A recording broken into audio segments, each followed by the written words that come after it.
Hello all, welcome in. Hi Vicky, welcome in. Hi Steph, welcome in. All right. Ooh, we have questions already. Thanks for being patient. I'm having a little bit of a hard time recently, just with all my stuff. And so thanks for being patient. And yeah, so thanks for everybody here. Hey Phaedra, welcome in. I'm just looking through the chat and making sure I say hi to everybody. So the puppers are here. They are here. Here we go.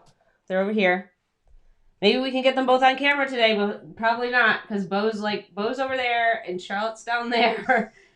Well, at least Charlotte's on her, at least in her hopper hole. So we've got that going for us today. All right. So, do you guys want a Treato? Here you go. Good job. Here you go, buddy. Now that Bo's 15, he basically just has given up on everything, and he's always been.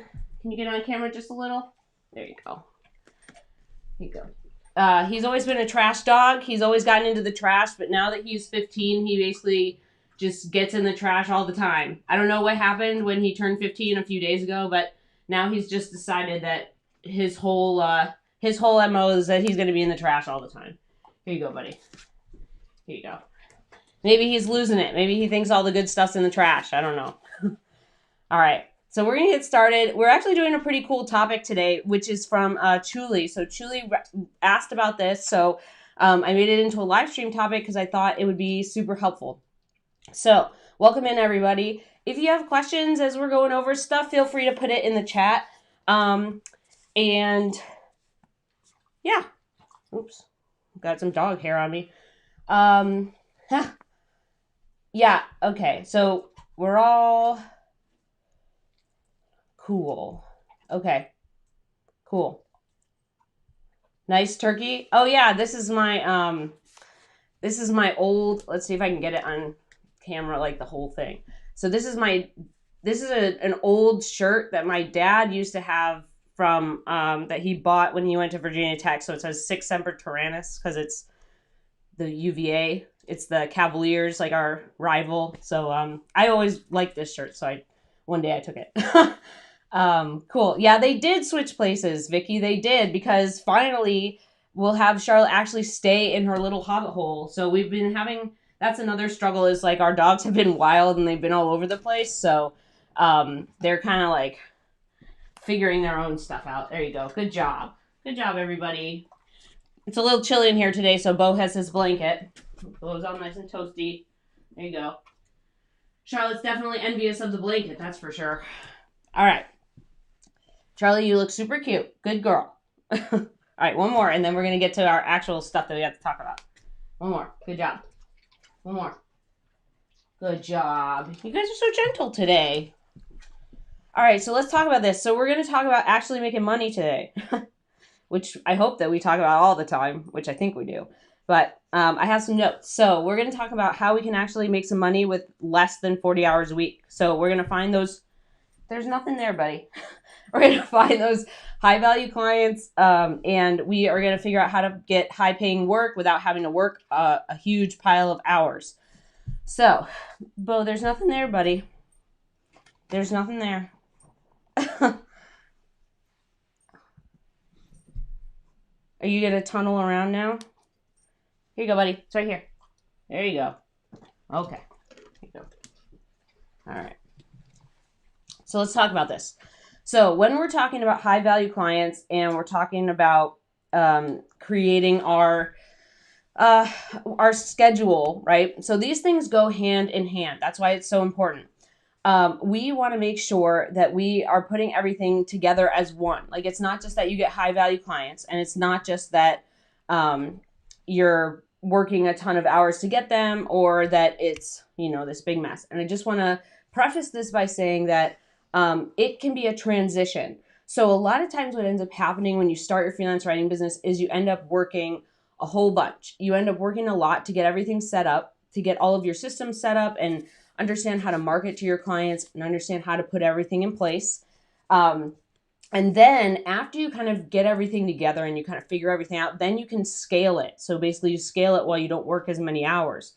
And basically this works by you having a bunch of systems in place and you understand how to find clients.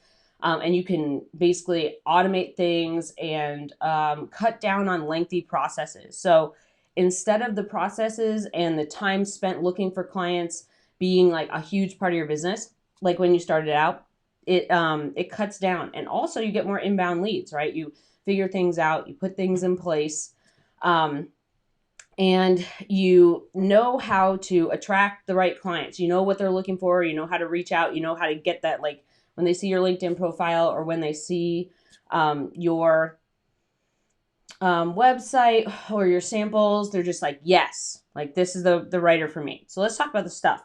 So number one, we're going to talk about finding those high paying clients who understand your quality content. So this is really important. So this is our number one thing. So I'm going to put it in we have numbers now. So that's really cool. So I'm going to put that up there first. So our first thing we're talking about is this. So when we're finding these high paying clients, the whole point is that number one, they're looking for the writer, like the writer for them. So number one, they have to be looking for the writer for them. They're not looking for a writer. They're not looking for like dozens of writers. Like they could be looking for like 2 or 3 writers if they have a good budget, but most of the time it's like one writer to do, one ring to collect them all or whatever. They're looking for one person to basically do all the good stuff for them. And they're looking for someone who understands their niche, right? And they will say things like hit the ground running, which is like business terms for like, we don't care. But basically, like they want someone to come in and be like, yeah, I totally get real estate. I know why that's frustrating. Your audience wants this. We need to create content like that. This is why we're doing this. Or they say like, what do you think about these ideas that we've been spinning around? Like we're thinking about doing blog posts. We're thinking about doing this, that, or the other thing. What do you think about that? And you can give them advice, right? Like you can give them advice. You can give them a lot of good stuff where they're like, oh, okay, I totally get it.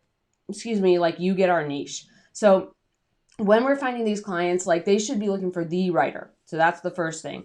I'm going to collect them all under numbers like as we go through these notes that I have. So number one, this is part B now. So that was part A. Part B is that they respect your schedule already. So you're getting clients, right? You're already getting clients where like you're getting on a call with them or you get an email, an inbound lead, and they're like, we know that you're busy or we know you have other clients. Like, let me know if this works. Or like you hear things from them that they already understand you have other things going on, right? So that means that they're not going to like encroach upon your schedule. They're not going to do scope creep most of the time. Sometimes they will, but if they end up doing, if they end up doing scope creep, a lot of times what ends up happening is they amend the contract or they're like, yeah, of course that costs more money. Like, duh. There should be some obvious things that happen here with your schedule. And this has to go back to the 40 hours a week. Hey, I just like, is this okay with you? And you're like, hey, you know what? It's not, I can only do this and this. And you're doing this and this because you've reduced your workload, right? You're not working over 40 hours a week. You're working like 20 to 30 hours a week. So you're like, I only have so much time to do this.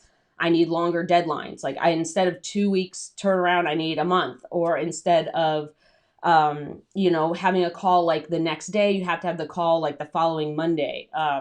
But you are very strict about how your schedule works and they understand why that is, right? You're having a conversation with them. They respect that. They're like, we totally get it. And this is at the conversation stage, right? So we're already having a call with them. We already have several emails with them or some kind of communication that they've made it obvious. Like number one, they want the right writer for them. And number two, they get it, that you have a certain schedule and that schedule may not be 80 hours a week. That schedule may be, 25 hours a week.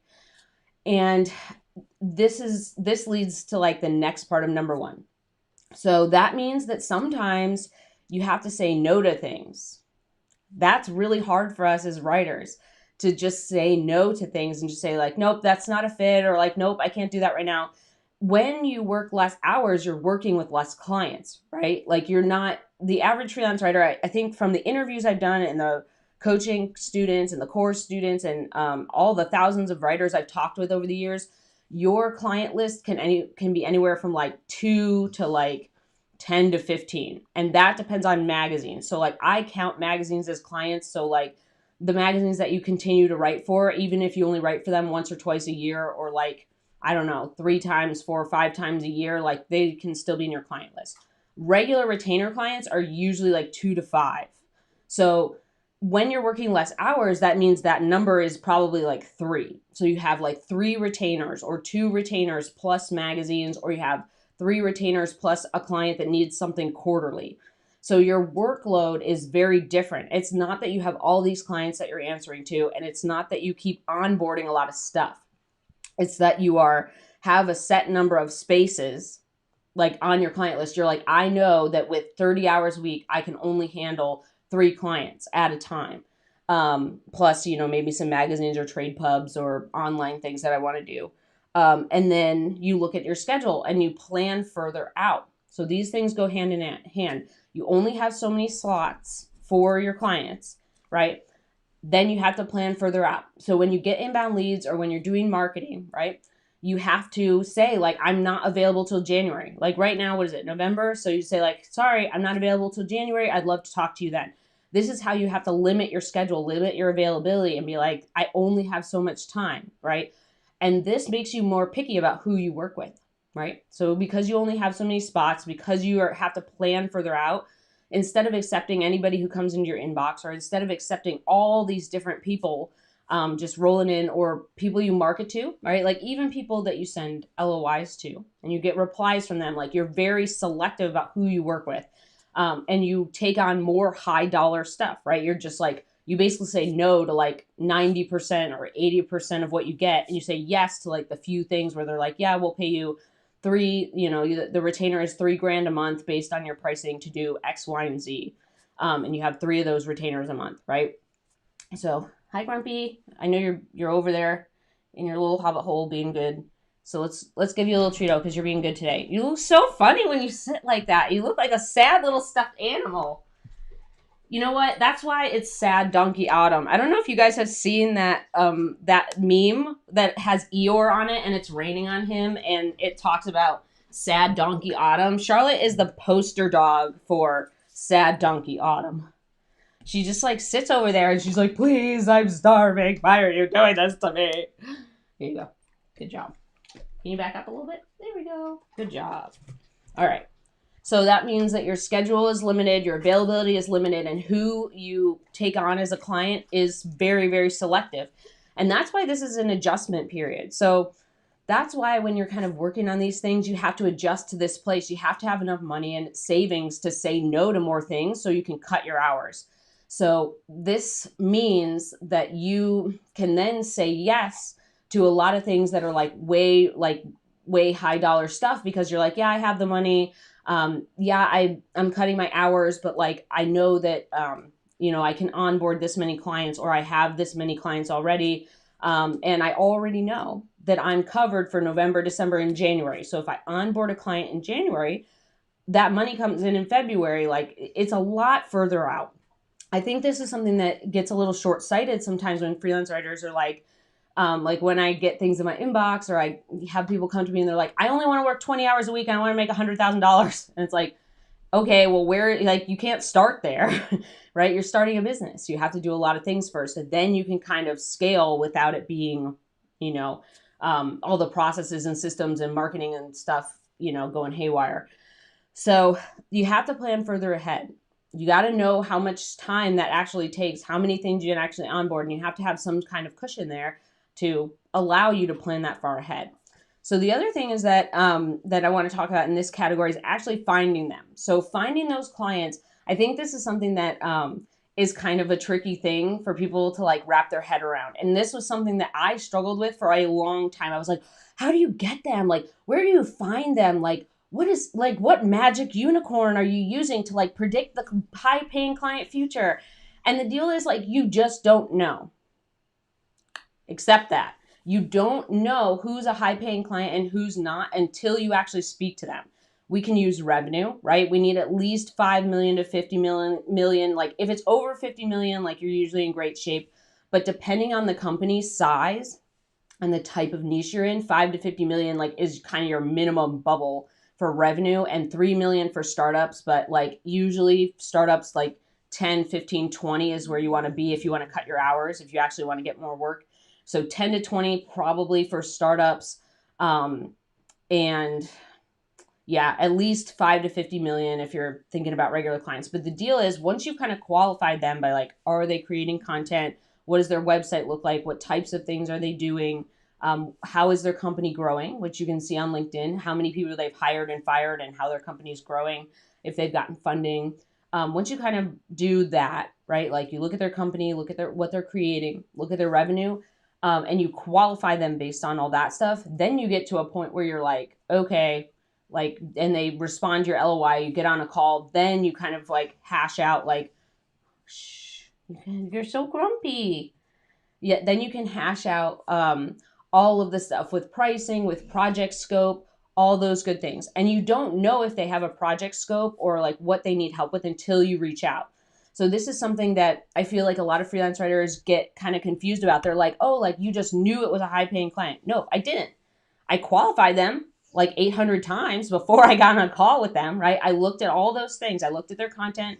I looked at their, shh, you got to hush today. I know you're having a rough time.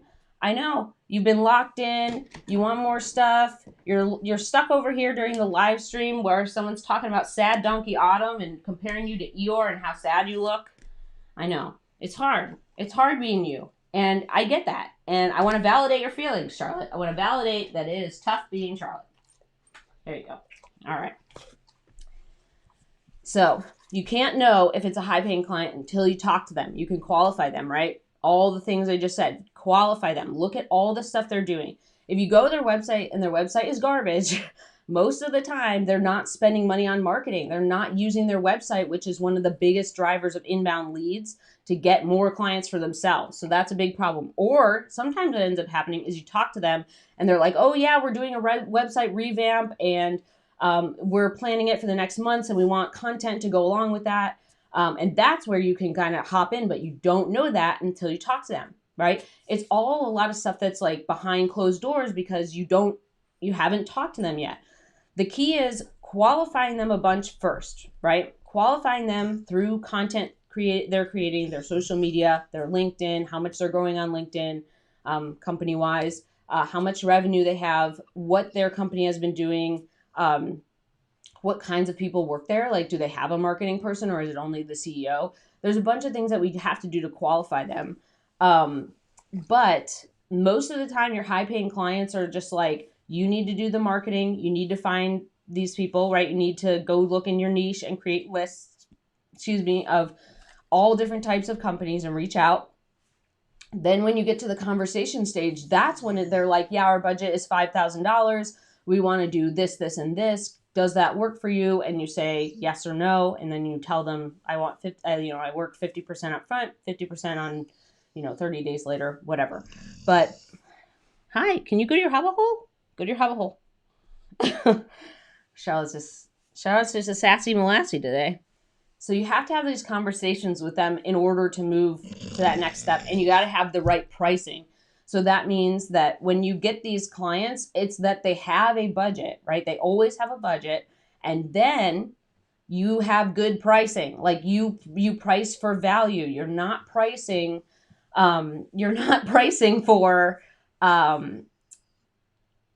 for quantity, and you're not pricing for like, maybe this thing will happen, and you're not pricing for like, oh my gosh, I'm so nervous, like what if they say no? Like I learned this from like several other writers that like you have to price like at the point where you feel nervous about it. Like a lot of times we think we should, shh, my little sweets, can you go to your hobble hole? Can you go to your hobble hole instead of standing under the desk and being a weirdo? You have to price for where you think the value of that work is to you, to the client, where your experience is, where kind of where the limits are. Like I'm always asking people about pricing because I want to know like what are the limits, like who's getting paid what, and here you go, buddy, and who's getting paid a little and who's getting paid a lot and who's paying that and what niches and what types of clients. And if you want to, I have a free pricing guide. So you can check out my free pricing guide there, just as like a little thing. But you got to make sure that you're pricing things like in this pricing guide, I give you a range. You're going to be at the mid to higher end of this range if you want to work less hours and make more money.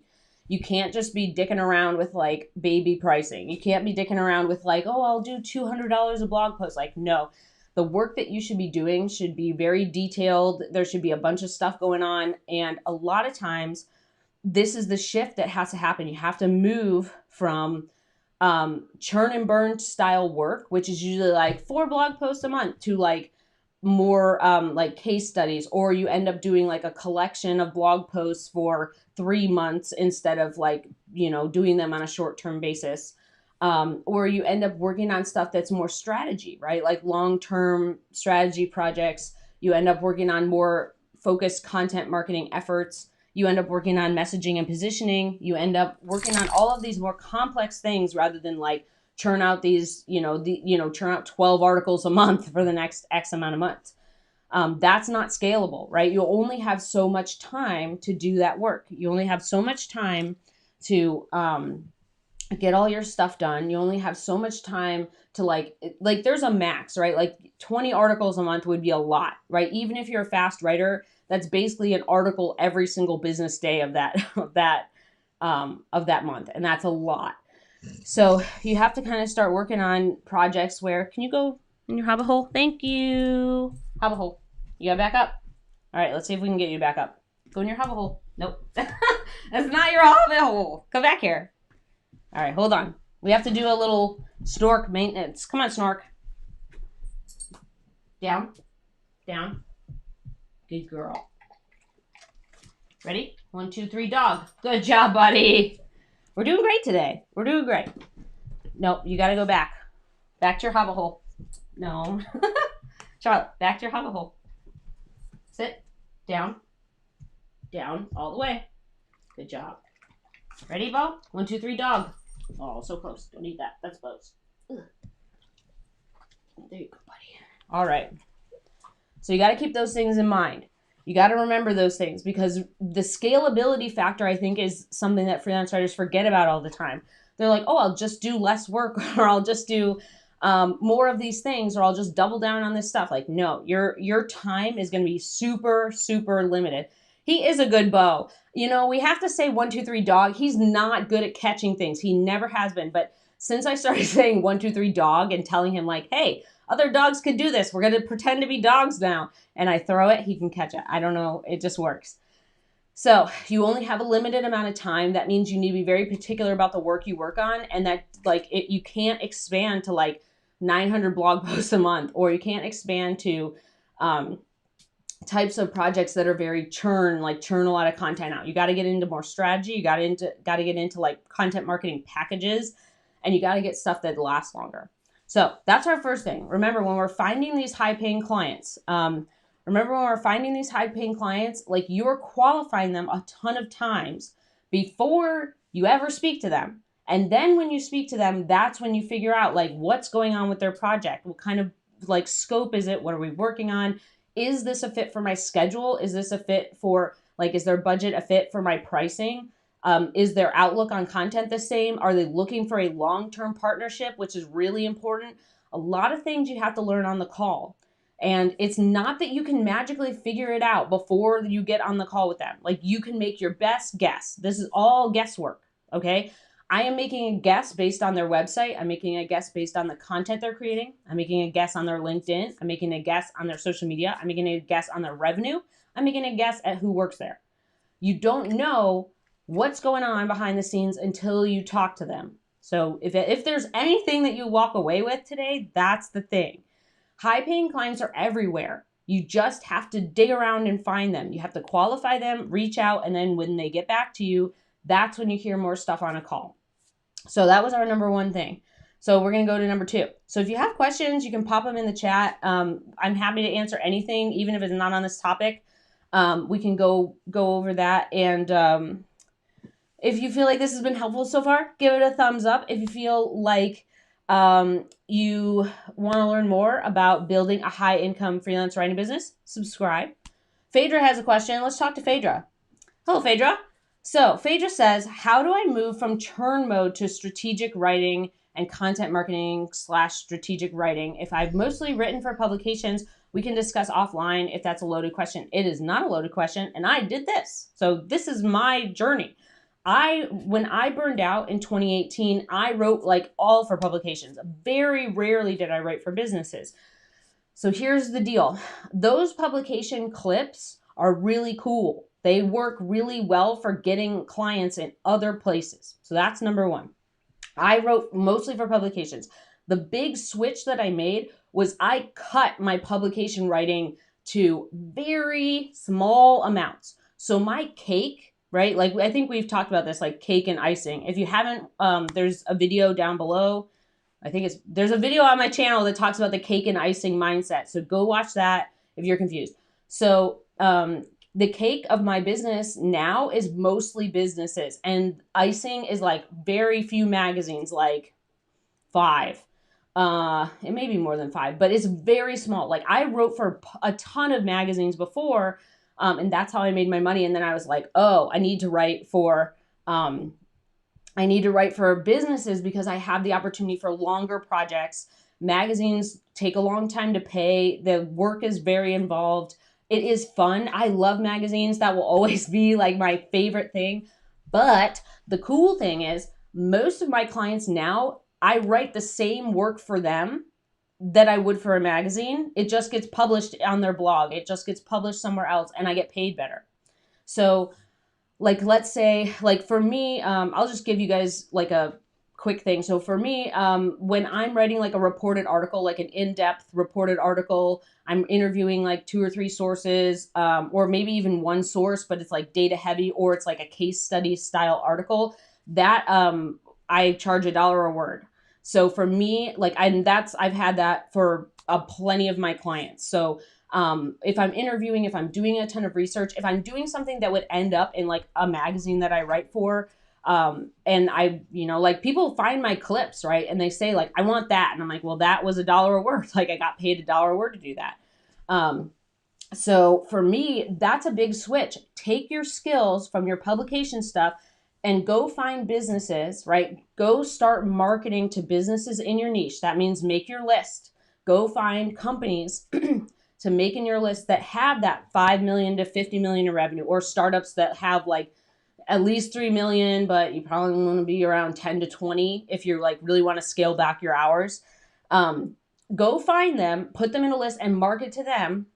And then when you go in there, listen to their projects, like make sure they're like, yes, we want to do reported articles or interview heavy articles or research heavy articles. Then you're like, I'm great at that. I've done this for publications. So this was exactly what I did. I've now moved more into content strategy, like content marketing package work. And how I did it was I just like stopped accepting so many blog post clients. Like this is the thing, is like there are limits and boundaries and things that we will and won't accept. So one of my friends, she actually just like stopped totally. She was just like, nope, I'm done. Like I'm not doing any more blog posts. I'm not doing anything that feels like churn and burn work. Like I want to be more of like almost an agency model. So one of my friends, she just like cold turkey was like, boop, I'm done. And I didn't do that because I, number one, like at that time, like I was still, that was how I was making good money in my business. Number two, I slowly transitioned. So this process is sort of like this is going to sound gross almost, but like sloughing off. So we are sloughing off stuff over time. So let's say you start with your magazine clients and one business. Okay, let's say you have 4 magazine clients and 1 business client. Eventually, you are 3 magazine clients and 2 business clients. And then you're like, all right, I like these 3 magazines. I like their rates. I like working for them. Cool. All right, now I have 3 business clients. I'm going to limit the work I do for these magazines. All right, now I have 4 business clients. All right, I'm kind of at my max here. So like this is how many, I have 4 business clients. They're giving me regular work. I'm doing more content marketing packages. I'm doing more like collective work over a period of time, like 2 months, 3 months instead of like a month.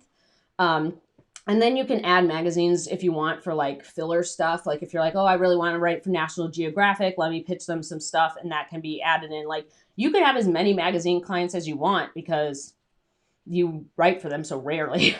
So the deal is that you don't want to be writing a lot of stuff for magazines. Like if you have a regular column for a magazine and they pay you like $800 every month or $1,000 every month, to write a big long column for a magazine, go for it. Still do that. But most of the time your fee is like $400 to $800 and you do it every 3 months or so. And then you can have as many magazine clients as you want because it's like spackle. You're kind of putting it in all the bricks of your business, which are the businesses.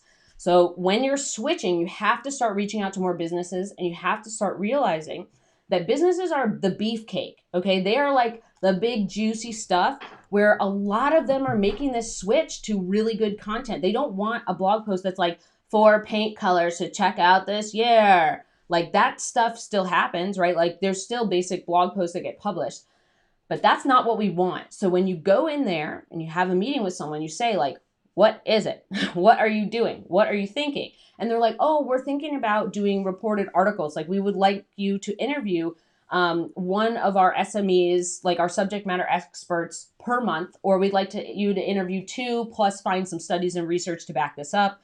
And that's what we want to do. Like you have to get these projects that are like, it's not cheese pizza. It's like pizza with all the stuff dumped on it. So that's the big thing is like, you're looking for those projects. You're looking for those clients who say they ring all the bells. It's not that they're coming in there and saying like, oh, we just need some blog posts. We know we need to create content. No, they know exactly what they're doing, why they're doing it, how they're doing it, and who you need to talk to and how you're going to get it done, right? There's a very clear set of steps. So I need some drink. Hold on.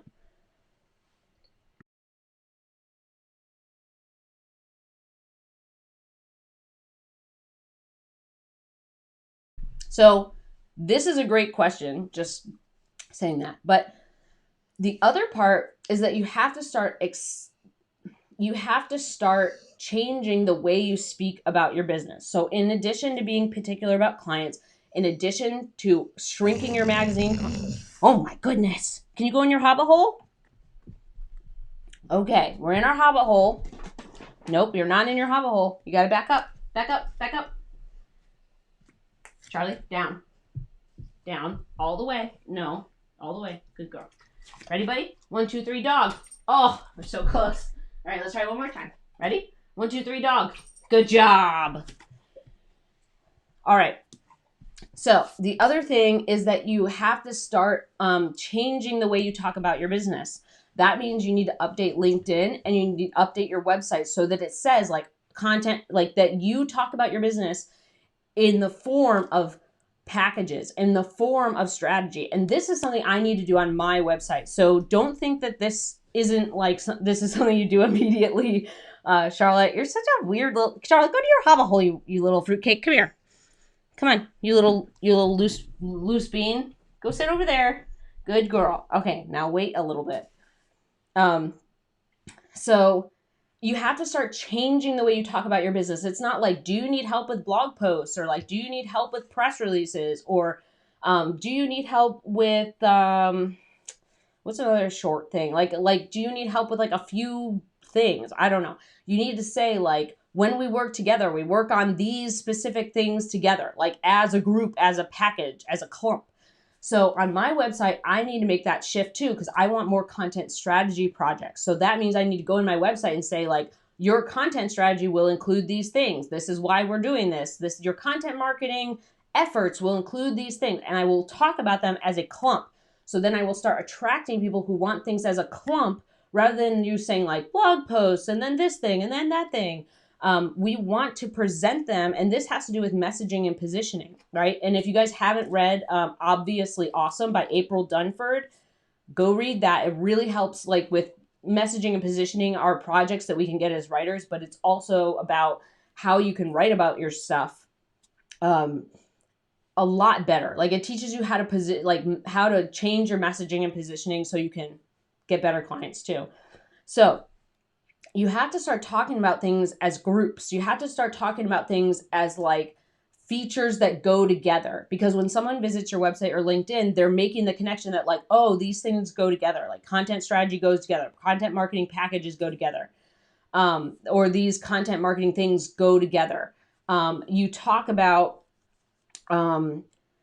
your, like, you don't say like, you don't create content that says like, I'll do blog posts or case studies or white papers. Like you say, like when we do our content marketing efforts together, we use a blog post or we use a case study and break it into 4 blog posts so that you can then have more content, plus add a white paper, which you can turn into a guide, right? All these things are now discussed as a group. That's really important. And the shift takes place over time. So you have to change your LinkedIn, change your website, change how you talk to clients, change what you accept. So the churn mode, I think oftentimes is that we don't, like we as writers forget that this is a shift in how we design, speak about, and present our business to other people, to clients. So a lot of times, like this is one of the reasons why I think that I don't get very many tire kickers anymore. Is like I'm very specific on my website and I'm very specific on LinkedIn. Although they both need to be updated, they are very clear in like what I do and how I do it and who I do it for and the types of things I'm working on. So you have to go there and build it out, because if you don't build it out, then they can't find you. So the deal is that we're doing a whole bunch of things to move from churn mode into like content marketing, content strategy projects, but you have to set up your business to run that way, and it will take time. So when you change your website and you change your LinkedIn, it'll take a while for people to kind of like get on the bus, or like you'll stop getting stuff for a while. This will happen. You'll start sloughing off all the churn people. And then eventually you'll start getting waves of people that are like, yes, we need someone to do a bunch of things. Yes, we need a content strategy help. Yes, we need this stuff. Then it'll kind of solve itself that way. But you also have to do the active marketing. And the way that I did this too was I changed the way I talk about myself in my marketing and to clients. So when I get on a call with a business, I say like, yeah, I'm a freelance content strategist and content marketing writer. I don't say I'm a freelance writer anymore. So I think my LinkedIn says that, my website says that. If it doesn't say on my website, I need to change that. But the way you talk about yourself is you present yourself as a freelance content marketing writer. You present yourself as a freelance content strategist or a freelance content strategist and content marketing writer, not just a freelance writer. Because then you're planting the seed already that, oh, I do content strategy and I do content marketing. And a lot of times people think that if you just roll in there and say writer, this is what I found for myself. When I rolled in there and said writer, that was when I got more one-offs. That was when they were like, yeah, we just need you to write these few posts and that's it. When I switched to saying freelance content strategist and content marketing writer, that's when they were like, oh, that there was something that happened in their noodle. Like up here in their noodle, they were like, oh, like this is bigger stuff. I have to sneeze.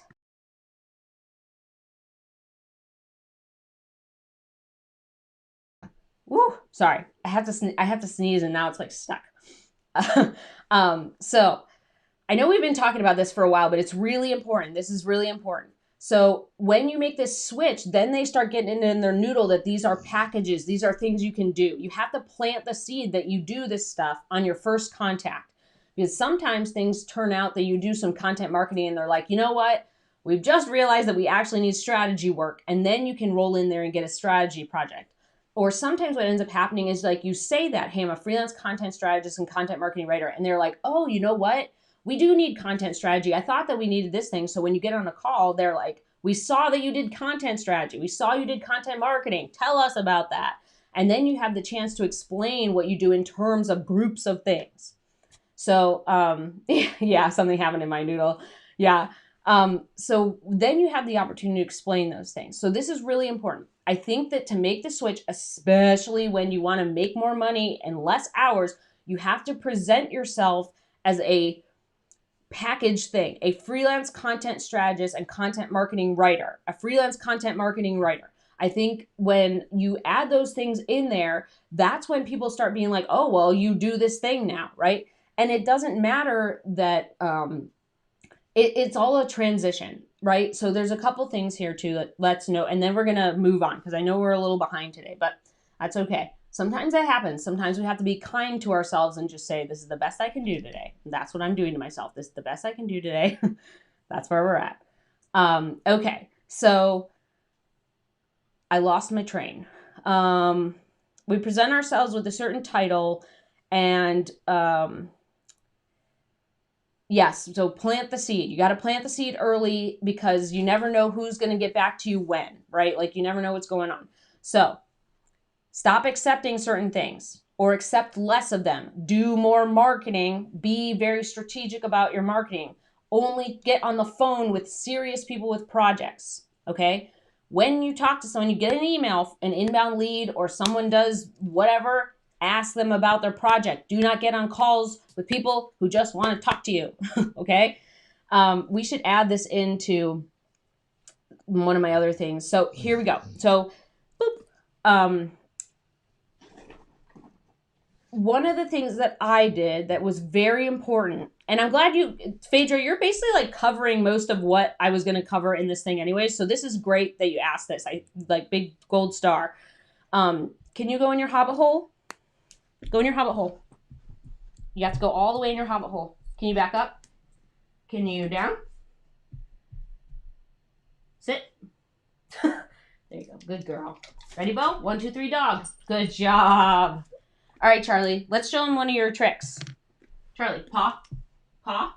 Oh, we were so close. Paw. Good girl. Paw. The other one. Good girl.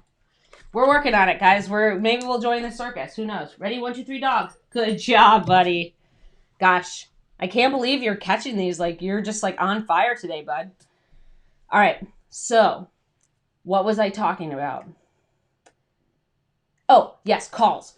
Don't get on calls with people. Listen to me here. Okay, this is what I did. I created a page. I don't know if we've actually talked about this on the live stream. I have a page, a hidden page, which I will not tell you the URL. But I have a hidden page on my website. You can't find it on Google. It's hidden from all the places. I only send it to prospects. And I have a page that says, like, here's my experience. Here's my brand values. Here's how I work. Here's the projects that I do. Here's what I'm good at. And when I give them projects, I give them big ballpark numbers. So when they look at those big ballpark numbers, below that, I'm like, does that sound good? Here's my calendar, book a call. Everybody who gets that page sees general ballpark numbers. Like and I don't have this on my website because I don't think having a price list on your website is a good idea. I send this as a filter because I don't want to be wasting my time on calls with people who are not of the right caliber of client, because I'm not trying to work 1,000 hours a week. I'm trying to right? Like the mindset of this thing is like, I'm trying to work less than 40 hours. I'm trying to work 20 to 30 hours or 35 hours or 15 hours. 15 would be kind of hard, but 20 to 30 hours, right? I want the right caliber of clients on my calendar. Don't forget that. This isn't about having a bunch of calls and then being like, I will choose you. No. I have this page and it has ballpark pricing information, which I update, and I probably should update again. But when someone gets to the calendar part, they've read all this information. They've seen the pricing. So I know that when they get on my calendar, I don't have to do any weird pricing dances. I know that they agree with or are mostly on board with what I've said for pricing. And if they aren't and they get on my calendar and then they're like, oh yeah, I saw your budget was like $5,000 for this package, but we only have $2,000. I'm like, goodbye, have a nice day. Like, that's it. We're not a fit. It's not mean. It's not bad. It's not wrong. It's just like, we're not a fit. It's the difference between like the times when, you're like, I really want to shop at this fancy store instead of going to like Target. That's the difference, is like, I'm not Target right now. I'm like Louis Vuitton, or like, maybe not Louis Vuitton, but like, that's the difference, right? So if you create a little web page and you say, like, hey, here's my brand values. Here's what I'm all about. Here's how I work. Here's what I do and who I do it for. Here's my niches. Here are the projects that I would like to have. You could have packages on there. You could have content strategy includes blah, blah, blah. You can say, I only do 3-month blogging engagements, right? So, you say like, they're 4 posts a month for 3 months. It costs this much. Every time someone gets that, and someone like who reaches out to me when I send that to them, and then they don't book anything, I'm like, sweet, now I haven't wasted my time and I haven't wasted their time. So that's really important. It's really important to start setting up these systems to limit your time spent on garbage stuff, okay? We don't have to get on a call with everybody who comes into our inbox. What we do need to get on a call with is serious people who are moving forward. That's how you cut your hours. That's how you make more money.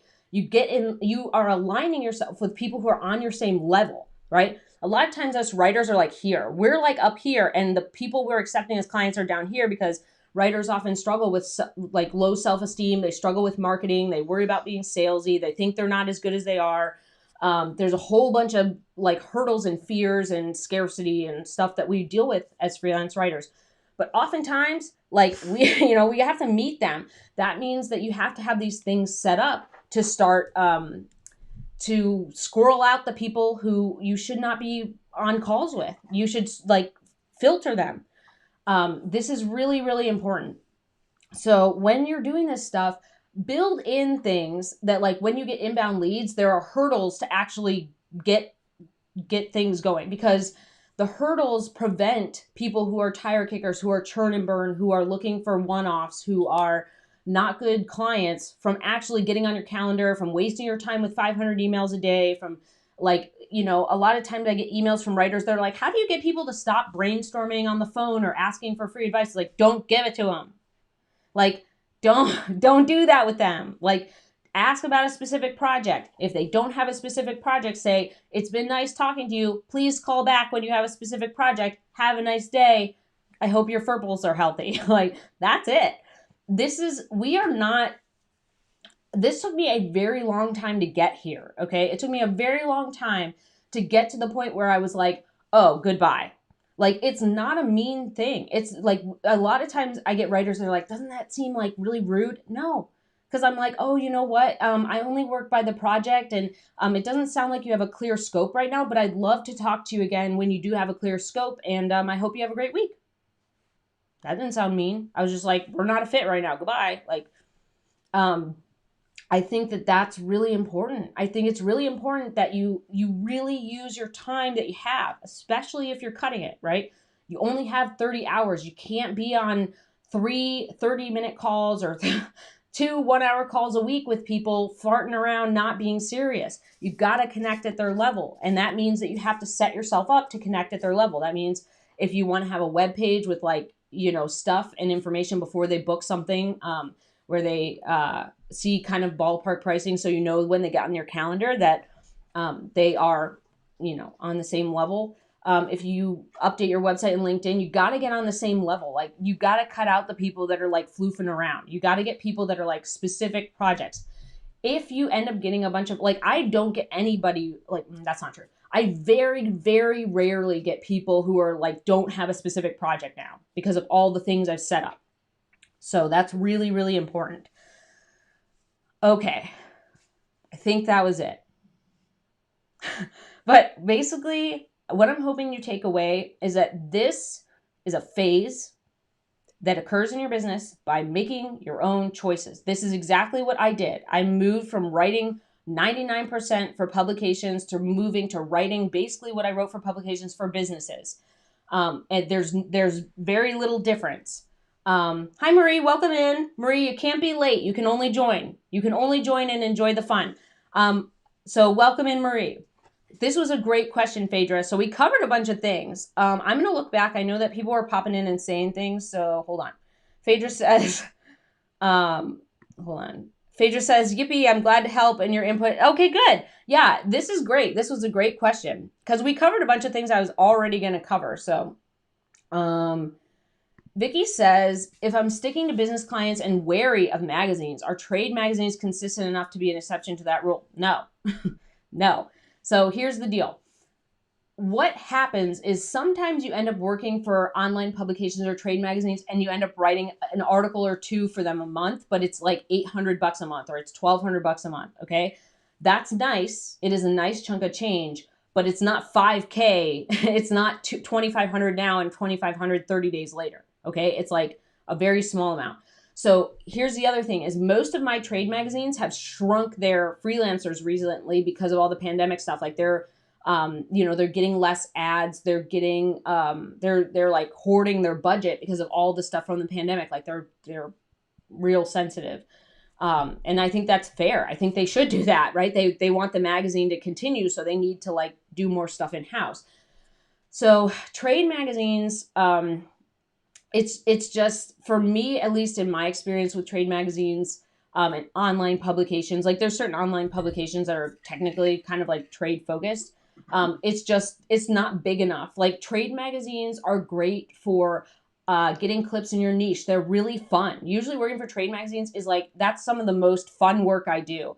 But the problem is like, it's really small. Like it's really small chunks of money. Instead of signing a $10,000 project where you do like 4 different pieces of content and you get paid, let's say they pay you like, in milestones. So they pay you, like, well, 10,000 is hard to split, right? So I don't know. They pay you 5,000 now and 5,000 30 days later. They pay you $22,000 now, or $2,000 a month up until, oh wait, no, for 5 months they pay you $2,000 a month, or there's something more regular. The trade magazine stuff, it is regular, but it's just so much smaller. They can't give you $5,000. They can give you $5,000 over a year, but that's not $5,000 over like a handful of months. Like it's a big gap. Hold on one second.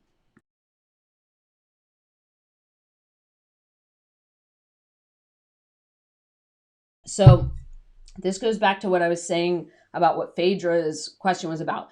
Magazines then have to be your spackle, okay? Your bricks are all the businesses that you write for. Magazines are then like filling in all the cracks. They're the fun things you like to do. They're the things that make decent money, but they can't always pay your bills. Like you don't want to be, the thing about magazines is like, it's very churn and burn. You have to pitch ideas, you have to follow up, you have to do interviews, you have to do a lot of research, you have to go to the site sometimes. There's so much involved. It's so time consuming and it doesn't pay as well. Like most of your content marketing stuff, you sit in your house and you do it. You do some research, put it all together. But with trade magazines, like you have to do a lot most of the time. Like whether it's interviews or finding sources, it's not just doing the interviews. You have to find sources, find the right sources, make sure they're the right fit, all those things. So I love trade magazines, but I think, again, they got to be your spackle. They got to be your icing. They got to be the icing on the cake. So you can totally write for magazines. It's just that in the context of what we're talking about, working less hours, making more money, high value clients, high paying work, it just has to be a very small bite of your business. And like I said, like the work that you do for trade magazines, the work that you do for a whole bunch of different places like that, it's so close. Like the work that I've done recently, like in the last 6 months, almost all of it could be in a magazine.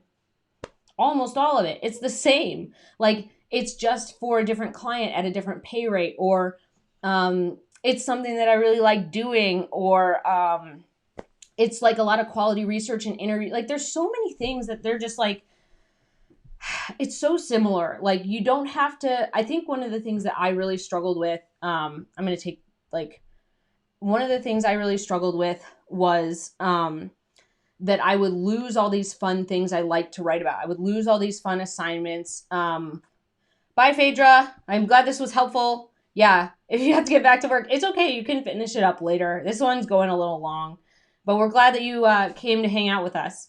So I was worried that I would lose like a lot of the fun things I was doing for magazines, or I would lose doing interviews. I love doing interviews. Or I would lose like the cool things about writing for a magazine. And I didn't. I just write for a business. Like it's the same. So don't worry about that. All right, let's talk about a few more things, then we're gonna hop off. So if you have questions, pop them in the chat. If you are watching this as like a replay, let me know if there's anything you found to help you cut work hours. Let me know if there's anything that you found to find more high value clients, find more high paying work. Put that in the comments below. I'm interested. Because we always want to have different and new tips. So let's talk about the lifestyle part, and then let's talk about keeping your hours below that. So those go together. So your lifestyle piece, I'm gonna put this up as like 3 now. So here we go. So your lifestyle piece and you're below 48 hours a week. So you have to decide. You have to decide on the kind of lifestyle, you're drooly, that you want to have.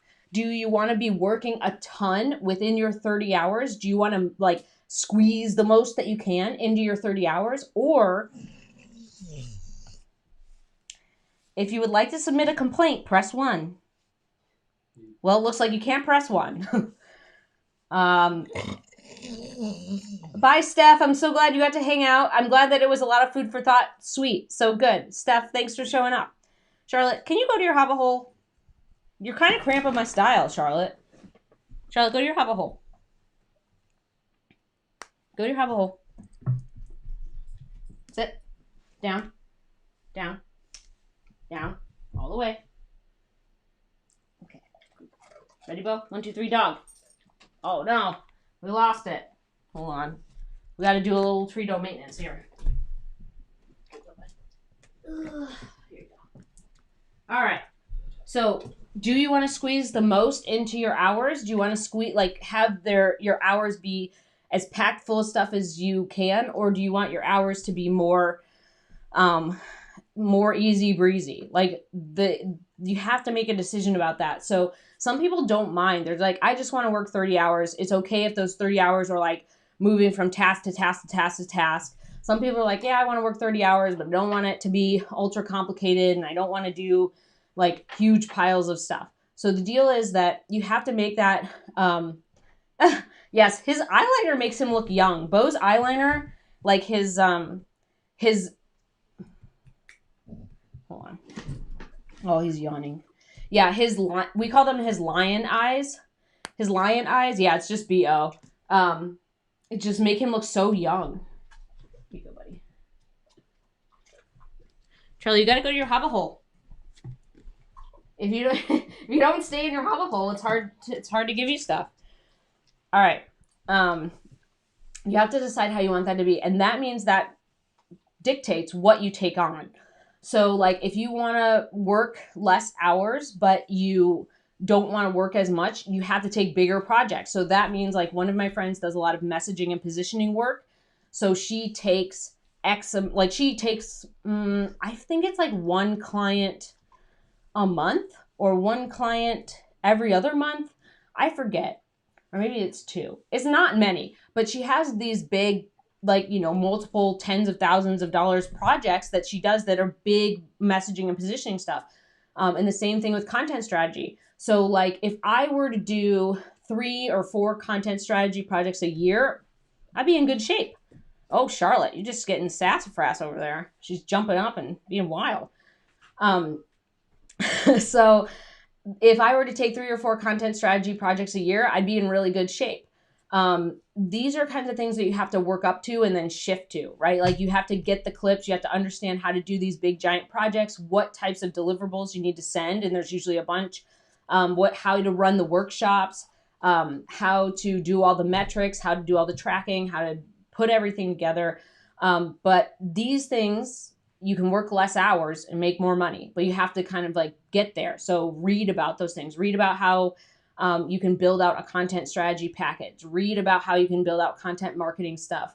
I think that that's really important. You have to decide how your life is going to run. How do you want to do things? Like, for me personally, I don't mind packing a lot of stuff into every day. Like right now it's like too much, but for me, I think I don't mind like moving from task to task every day. Like I don't need like a slower like flow of things most of the time. Some people just like different things, right? So like if I was working 30 hours a week, like it wouldn't bother me if I really packed a lot into those 30 hours and I was like try and get everything done and boom, I'm done, and then I get the rest of the time off. But you have to really decide like where do you want to be, and you have to drive to that. Okay, so it's not just like I'm doing content strategy now, I'm charging $30K for a content strategy package, and then like moving along with your life. This is a transition. So that means you have to set it up that way. You have to set up your website, your LinkedIn, your marketing, all the things moving forward to go in that direction. Okay. Then you have to start making choices about what you do and don't do. So do you, this is another thing that helps you work less hours and is a lifestyle thing. Like, do you need a VA? Do you need someone to come in and help you, like someone to do your marketing, someone to find prospects? Like, you teach someone how to do your marketing and they do the marketing while you do other stuff. You know, you pay them per hour or a monthly retainer, and you have someone do emails. You have someone, you know, send contracts, like do a bunch of stuff for you to help you out so you can work less hours, and you have like, you know, extra money to pay a VA. this is something that helps a lot. It's like there's a lot of admin things that I do in my business. Emails, like I think I've talked about this a ton. Like every day I wake up to over 100 emails. Now we're over 100. Now I wake up to 100 emails. That doesn't include all the emails that I get during the day. That's just what I wake up to. So I clean my inbox as much as I can. I usually have like somewhere between 5 and 20 emails in my inbox at the end of the day. And then I wake up and there's like 100 more. So that would be something a VA can help with. They can go through your emails and be like, which ones are actually important? Like, I don't have to use my brain space to be like, like click red on all of those ones that I don't want to read. They can also like I said, like create your lists, find potential clients, pilfer all the articles, help you with research for your work. Not write your work, just help you with studies or research that you need. They can help you with setting up appointments. They can help you with responding to clients, like sending them stuff through Dubsado, which is, I have my stuff sent through Dubsado so that you can say like, hey, can you go in and create a contract, do this stuff, and they can send it for you so you don't have to do that. There's so many different things that a VA could help you with to help you cut down hours, but you got to have that extra income to pay for the VA. So just think about how you kind of want to organize everything. And I know, like I've had a VA before. I have friends. One of my friends has 2 VAs. One does marketing and one does something else. I know a bunch of people who have VAs, and they can be pretty like cost efficient too. So when you're kind of making this shift, it really matters in how you kind of want to dice everything up, like how you want to run your day to day, how you want to, like, where do you see yourself in 2 to 5 years? What are you working on? These are all shifts. So like the shift that I made, right, was I burned out in 2018, like the end of 2018, I burned out, and that was a big shift for my business. And that basically started like at the end of 2018, beginning of 2019. And now I'm doing more of the work I want to, right? The content strategy stuff, the content marketing stuff. And I made that shift over a couple of years.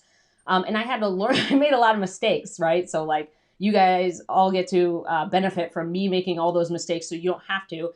But you gotta like, it's okay. Let me just say this. It's okay to be aspirational in what you put on your online presence to draw in what you want.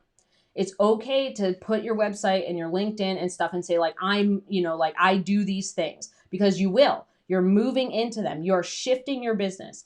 What you want to do is start putting it up as soon as you can, right? And I need to do that. I'm totally guilty of this. You need to start putting it up as soon as you can so that when people get to your LinkedIn, when they get to your website, they're like, oh, content strategy, content marketing. I get it. Content strategy, this, content marketing, that.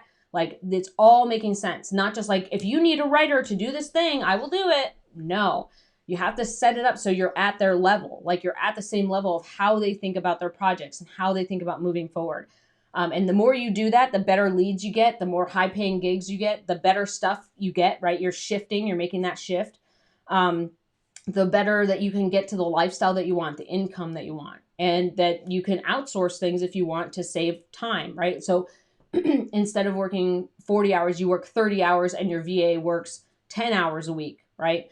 And does all this stuff. And or maybe your VA gets really efficient at a bunch of things that you weren't efficient at, and they work 5 hours a week because it took you 20 and it takes them 5. So these are a bunch of things that I think are really important. But when we're working less hours, you have to make a bunch of choices to get there. It's not just like you wake up and you're like, I'm only working 20 hours this week. It doesn't work like that. This is a business. It ebbs and flows. So if you want it to flow in a different direction, you got to make choices to do that. You got to make decisions about how you want all these things to run. You want to make decisions about how you're going to find your clients, what you will and won't accept, how you will filter your clients, like potential clients out, what you will talk about on calls and make sure that people have projects, how much space you have in your schedule, planning ahead, whether or not you use a VA, what kind of lifestyle and how you want your day-to-day to look, where you want to be in 2 to 5 years, how you're going to set up your website and LinkedIn. These are all really important. So I think that pretty much covers it. I'm sure there's a lot more other things I can say, but we're like way over on time today. So yeah, so any other questions, you can put them in the chat. And if you're watching this later on, if you're down there watching on, leave me a comment and let me know what was most helpful or what types of things you're going to do in the future to kind of limit your hours and make more money. I think there's a bunch of things that we can learn from other people that are like, oh yeah, I tried this and it failed, but I did this and it really worked. So drop a comment below. If you feel like this has been helpful, give it a thumbs up. If you feel like you want to learn more about high earning freelance writing business, subscribe. I will look for questions. I'll look back through the chat. Yeah, I think we're all good. Cool. I'm going to do one more pup date while we wait to see if there's questions. Uh-oh, do you know the word pup date now? All right, you have to go back to your hover hole. Go back to your hover hole. Good job. Good girl. All right, buddy, are you ready? 1, 2, 3, dog. Oh, you're so close. All right. Good job, buddy. Charlotte, down. All the way. Wait. Okay. Good girl. Ready? 1, 2, 3, dog. Good job, buddy. All right. We're doing pretty well today. We're doing pretty well with 1, 2, 3, dog. We're doing okay on the wild bucking bronco that is sad donkey autumn that is Charlotte. Yes. You just got those sad little eyes. Those sad little Betty Davis eyes. Those big browns. Big baby browns. All right. Annie says, Annie, welcome in. Annie says, so grateful for this meeting. I'm just beginning, but this gives me hope and is inspiring. Yay, good. If you're just starting out, I wish someone had told me all of this when I started out. I wish someone had told me everything that we talked about, especially Phaedra's question about making the shift. Like, I wish someone had told me. So I'm glad that this was really helpful. And yeah, like, I think this is really important for planning your business and how you want everything to work as a freelance writer. I think it's really important to think about all this stuff as you're getting started, as you're remolding your business, as you're moving along. So yes, Annie, I'm glad that this was helpful. Cool. All right, people. I think we're good. All right. Thank you so much for showing up. We had a whole bunch of people in here, so thank you for joining. Yeah, it was fun, and I hope you keep joining every Friday. You can always ask questions. We have all these different topics that we go over. We usually don't have as much wild stuff with the pup dates. Usually, like, they sleep, but Charlotte's just been extra wild recently. But thank you for all, like, dealing with all the wild pup stuff, and for the late start. Thank you for hanging on, even though it was a late start. But yeah. So I will see you next Friday. If you ever have a topic, oh yeah, let's talk about this. If you ever have a topic or a question that you want answered, so this live stream today was Chiuli's question. Thank you, Chiuli, for submitting that. So if you have a question, I don't know if we made a link yet. Okay. You can go to mandyellis.com/question, and we can put it up as a live stream topic, and we can talk about it like this, like we did for Chiuli's question. So mandyellis.com/question, and you can submit it in there. And you can be anonymous. If you feel nervous about submitting it, you can be anonymous. So thank you for showing up, and I hope you enjoyed it, and I will see you next Friday. Bye.